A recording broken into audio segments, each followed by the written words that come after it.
Right everyone, welcome back to the channel. This week I've got Tom.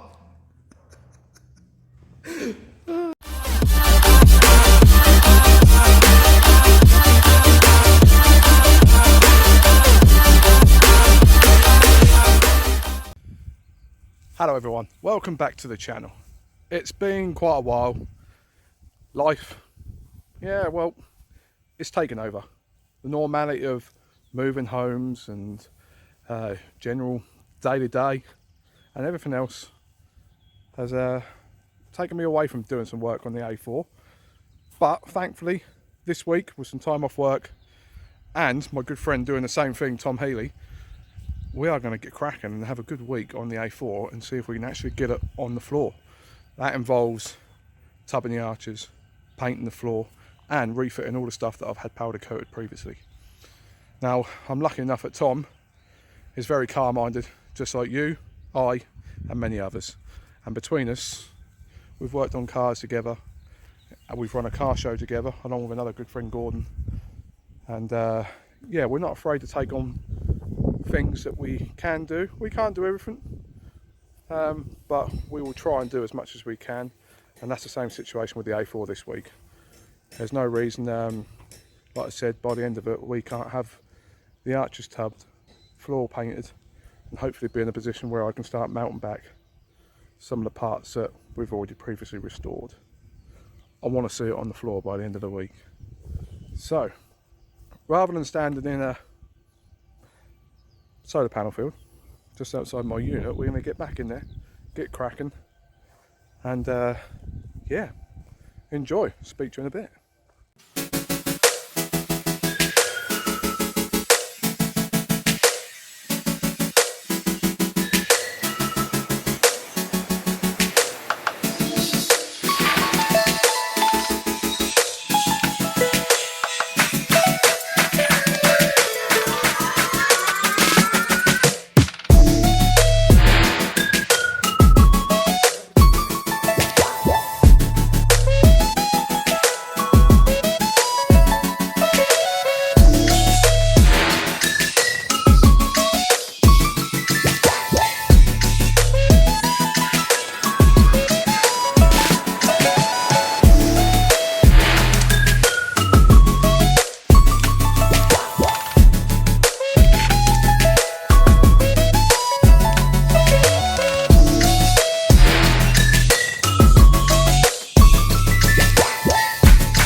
So, number one tub is pretty much there. Obviously this is not finished, but for the start of number one, this is absolutely spot on for what I want. It's going to keep all the crud from out of the engine bay, because obviously we're losing that due to not being able to run the arch liners with the wide wings. And that was the main reason for this, is when I didn't want to get to the point where I'm got an engine bay which is immaculate, and then one wet session I'm having to bring it back and do it all again. So Tom has worked this an absolute beauty. You know, once it gets to the finisher stages with a bit of grinding down and some body working, that'll look brilliant. What we've done, but kind of accidental, but not, is the way that we've tilted it down. It actually follows the top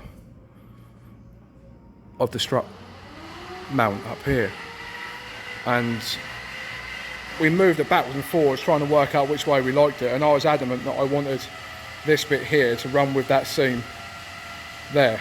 That was the be all and end all. And obviously with the Harley Davidson rear fender, I wanted to keep the curve, just so the one thing I didn't want was a flat edge in this engine bay with everything else being curved. So with one down, that man, it's just got to replicate that side. So without further ado, let's get to it.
So everyone, here you go.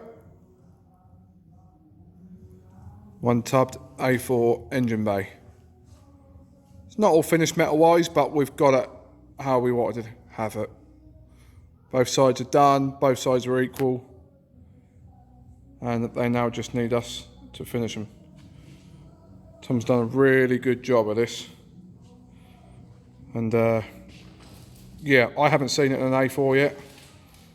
I didn't do it for that reason. I've done it because with the wide wings we're going to have no inner arches. So the last thing I want to do, like I said before, is be in the position of having an immaculate engine bay and then going down the road on one wet day and ruining it all. So yeah, it's looking good. I dare say it's going to come back and haunt me later, because when we do go turbo engine bay, I'm hoping I'm not going to have to notch out, but who knows, as I'm still waiting for the certain engine. It might not even turn up, so I might just go ITBs, which is something I've been considering. Go for that sort of original touring car, 4-cylinder bark.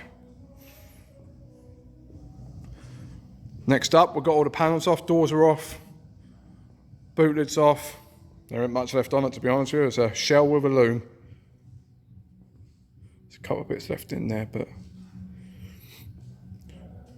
me and Tom are now gonna get on the rotisserie, see what she looks like from below. Let's go.